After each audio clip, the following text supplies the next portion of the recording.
जिंदगी तो बेवफा है, एक दिन ठुकराएगी, मौत महबूबा है, अपने साथ लेकर जाएगी.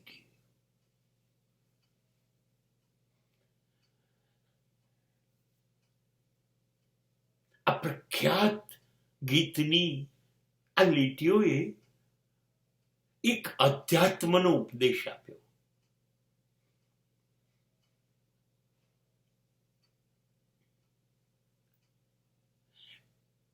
મૃત્યુનું મહત્વ આપ્યું.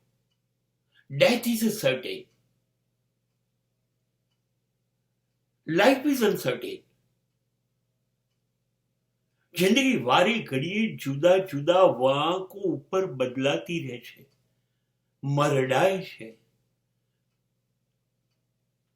વારે ઘડીએ બદલાય છે. એટલે એ પ્રમાણે ચાલવું પડે છે, એ પ્રમાણે જીવવું પડે છે. જિંદગી જેમ ચાલશે એમ જીવાશે ને, એની ચાલને અનુકૂળ જીવવું પડશે.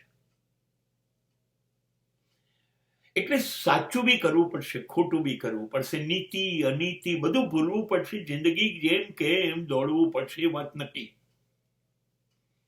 પણ મોત ને નજર સામે રાખો. You must keep your vigilant I on that. તમારી નજર સામે તમારું મૃત્યુ રાખો. મરવાનું તો છે જ, આજે નહીં તો કાલે. અને જો જવાનું જ છે, મારું શરીર અહીંયા મૂકવાનું છે, મારા સંબંધો અહીંયા મૂકવાના છે, મારી સંપત્તિ, મારી સમૃદ્ધિ, મારી સત્તા, મારું સ્થાન, એ બધું મારે અહીં જ મૂકવાનું છે. તો પછી મને બધું મૂકીને ખાલી હાથ આયે थे हम ખાલી હાથ જાएंगे, તો પછી હું શું કામ ખોટું કરું? સાચું કહું છું. તમે દિવસમાં રોજ મૃત્યુ તો રાત્રે પામો જ છો.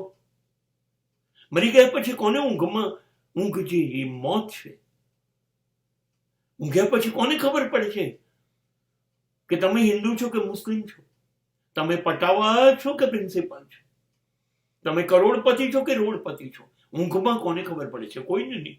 એ મૃત્યુ છે. રોજ મરીએ છે, પણ બેભાન અવસ્થામાં મરીએ. સવારે પાછો નવો દિવસ ઈશ્વર આશીર્વાદથી આપે છે.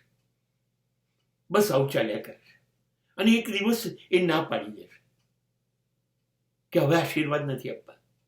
ચાલ આવી જા, સમય પૂરો થઈ ગયો તારો, exact time, the last bell, pack up. એ દિવસે જવું પડશે. અને આનો ખ્યાલ આપણે રોજ રાખીએ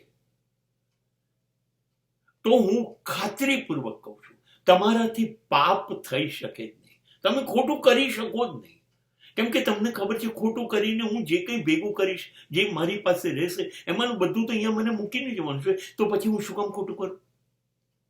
માટે જીવવું છે દિલ ખોલીને, તમને ગમે એવું, વધુમાં વધુ જીવો. જિંદગી વારંવાર નથી મળતી, મળી છે, ઉજવો, સેલિબ્રેટ ઇટ. પણ નજર મોત સામે રાખો કે ગમે ત્યારે જવું પડશે. હા, તો હું એની તૈયારી રાખું. હું એની સામે છાતી કાઢીને ઉભો રહી શકું અને કહી શકું, અરે યાર, જિંદગી તો માણી છે, જીવ્યો છું, સંતોષ છે, અને કંઈ ખોટું નથી કર્યું. ચાલ, તારી મરજી, લઈ જા. મૃત્યુને નજર સામે રાખો. અને તો मौत महबूबा है, अपने साथ लेकर जाएगी.